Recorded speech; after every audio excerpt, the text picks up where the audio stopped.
वो कौन है जिसके लिए मुरली में बोला है कि स्वर्ग की दुनिया मेरी है तो नरक की दुनिया मेरी नहीं है क्या?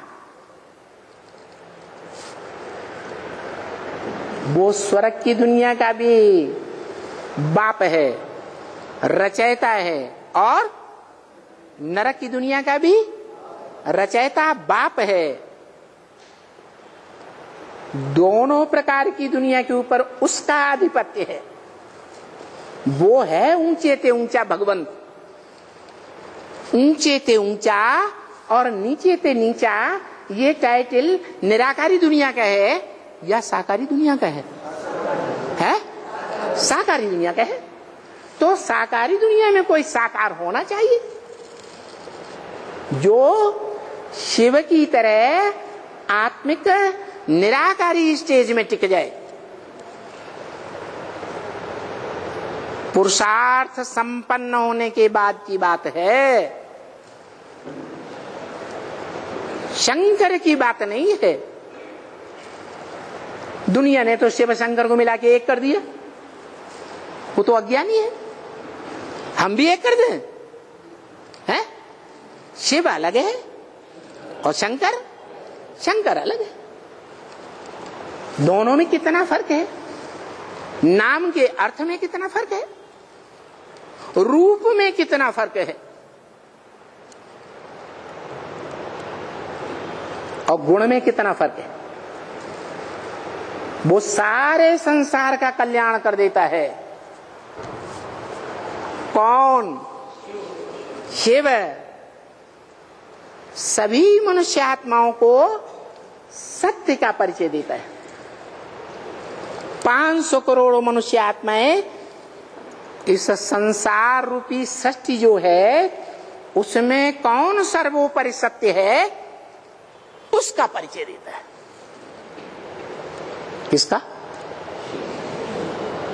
किसका परिचय है?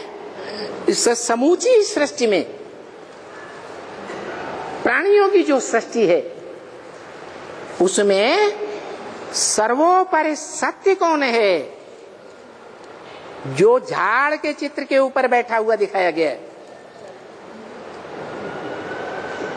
जहां से होकर के सारी मनुष्य आत्माएं दिखाई गई हैं, वहां से होकर के निराकारी धाम में पहुंचती हैं। और बाप कहते हैं निराकारी धाम को तुम इस सृष्टि पर उतार लेते हो। कहा या नहीं कहा?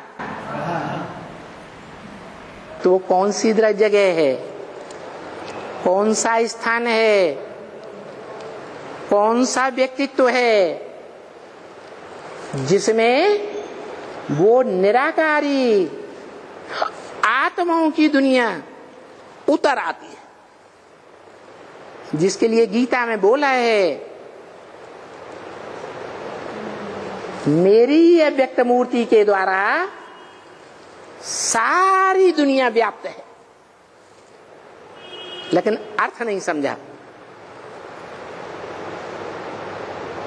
जैसे बीज सारे पत्तों में, सारी टहनियों में, सारे फलों में, सारे फूलों में बीज व्याप्त होता है या नहीं व्याप्त होता है? है? बीज व्याप्त होता है कि उसकी शक्ति व्याप्त होती है? शक्ति व्याप्त होती है। इसलिए गीता में कहा है ना हम तेषु, मैं उनमें नहीं हूं लेकिन वो सब मेरे में, सब मेरे में। तो झाड़ के ऊपर जो बैठा हुआ दिखाया गया है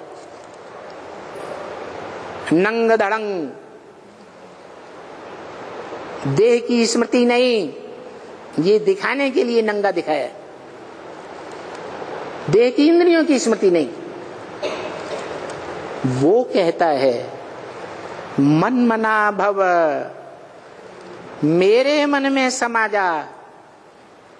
शिव ज्योति बिंदु नहीं कहता है कि मेरे मन में समा जा। उसको मन है नहीं है। वो कैसे कहेगा मेरे मन में समा जा? वो तो अमन है, वो कभी विचार सोच विचार करता ही नहीं। वो सोचता है या असोचता है? वो तो असोचता है, उसे सोचने की दरकार ही नहीं। वो तो जनमन के चक्कर में भी नहीं आता है, वो तो ऑलरेडी त्रिकालदर्शी है। उसे अपने बारे में सोचने की क्या दरकार? तो वो जिसमें प्रवेश करता है वो मन वाला है, मनुष्य है, मनुष्य सृष्टि का बाप है। उस मनुष्य तन के द्वारा बोलते हैं मन मना भव।